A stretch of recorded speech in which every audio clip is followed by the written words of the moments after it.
TV filɛbagaw salamu alaikum aw bɛɛ ni ɲankuma diɲɛ fan tan naani bɛɛ lajɛlen na MBS la MBS MBS o ka nin boisson in extragon kabako don o kuma bi kɔni ne kɔni la ni boisson ni asimi ne la extragon ni asimi ne o kuma bi no amai. Bonjour chers fans de MKTV, bienvenue dans notre rubrique Information. Aujourd'hui nous allons nous parler de l'affaire Palmer Bingini. Tout ce qui s'est passé autour de la chose, nous allons vous la décortiquer. Alors, entre son bonheur et sa carrière, Palmer choisit la seconde. Une affaire qui défraie la toile depuis quelques semaines, la relation amoureuse de deux célèbres artistes maliens. Il s'agit de Bingini Bagaga et Palmer Marcha, du véritable scandale.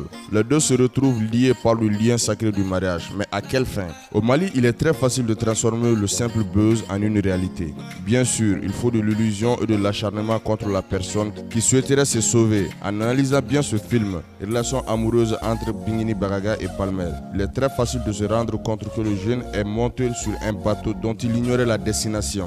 En voulant la célébrité aux côtés d'une dame extrêmement célèbre de simple jeu, il s'est retrouvé pris dans les mailles du filet. À la recherche d'une issue de secours, Palmer s'est enfoncé davantage. Deux passages sur un plateau de Web TV a transformé la vie du jeune homme à jamais. Alors que la première sortie paraît plus réaliste car c'était un signe de rupture qui libérait Palmer de la prison dans laquelle il s'est lui-même embourbé. Après cette victoire pour lui et ce scandale pour la majorité des Maliens amateurs et passionnés de la musique, Palmer courbe l'échine. L'histoire se raconte dans presque toutes les familles de Bamako, à l'intérieur du pays comme à l'extérieur. Tous se désolent et accusent violemment Palmer de s'être servi de la popularité et de l'amour propre d'une si fragile dame pour avoir plus d'aura. Bingini Bagaga, qui venait de faire un divorce, bénéficiera de cette histoire. Le soutien total du public, Congé récolte le mépris. Face à cette vindicte populaire, le célèbre chanteur Palmer n'a plus eu de choix que de recoller les morceaux. Il demande la main de la dame déjà conquise et revient au départ, là où tout a basculé, c'est-à-dire sur le même plateau, mais cette fois-ci avec un autre discours peu convaincant, mais potable pour le grand public.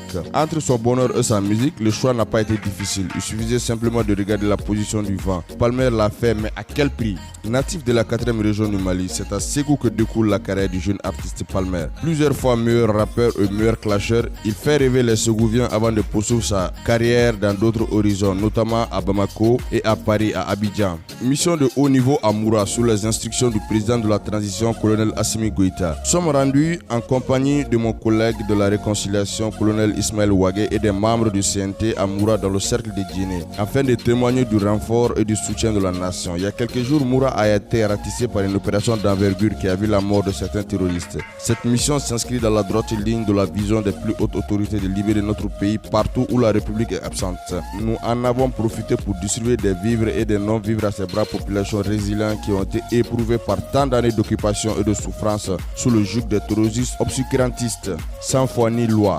Le Premier ministre a reçu le pool des avocats constitués pour défendre le Mali contre la CEDEAO et l'UEMOA suite à des décisions illégales, injustes, inhumaines prises par les chefs d'État de l'organisation sous-régionale. Après l'arrêt de la Cour de l'UEMOA de surseoir à l'exécution de la sanction qui n'est autre qu'une agression car ne reposant sur aucun texte statuaire ni réglementaire, les avocats constitués, dirigés par le bâtonnier maître Moustapha Cissé, ont remporté une éclatante victoire, d'où les félicitations du chef de gouvernement. M. Moustapha Cissé et ses collègues se disent fiers et ont remercié à leur tour le Premier ministre pour la confiance placée en eux. La bataille juridique se poursuit devant la Cour de justice de l'UEMOA. Pour clore cette édition, l'affaire Daouda Yattara, qui défraie la chronique depuis l'année passée, est toujours au niveau de la justice. Hier, nous avons joint son frère au téléphone, Abdallah Yattara, qui est maire adjoint à la commune 4. Il nous a certifié que 2 fois le juge d'instruction avait fait une remise en liberté de son frère qui est Daouda Yattara, mais que le procureur s'oppose toujours à ce qu'il soit remis en liberté. La première raison qu'il a évoquée, trouble à l'ordre public. Et la seconde est qu'il n'y a pas de raison. Je suis un étudiant boursier malien au Maroc. Ça fait plus de 4 mois qu'on n'a pas de bourse. Les bailleurs ont mis à la porte certains étudiants que je connais à cause du non-paiement des loyers. Vraiment, on souffre ici. S'il vous plaît, parlez de ça, car la majorité des boursiers sont des fils de pauvres. On n'en peut plus. Même pour se nourrir, c'est un problème. parler de ça pour que les autorités puissent se souvenir de nous. C'est le cri de cœur lancé par un étudiant boursier au Maroc. Nous appelons les autorités de la transition à pouvoir régler au plus vite leur cas, car ce sont de paisibles Maliens qui ont bénéficié de bourses d'État pour aller faire des études et venir servir le Mali. Mais Jabimba là de Lamborghini ou Belgique. Hein? Hein? Mbala de Lamborghini ou Belgique. Ah d'accord. A te mere soni ndoro. Merci de vous abonner à notre page et de partager nos publications. Merci et bonne journée à vous.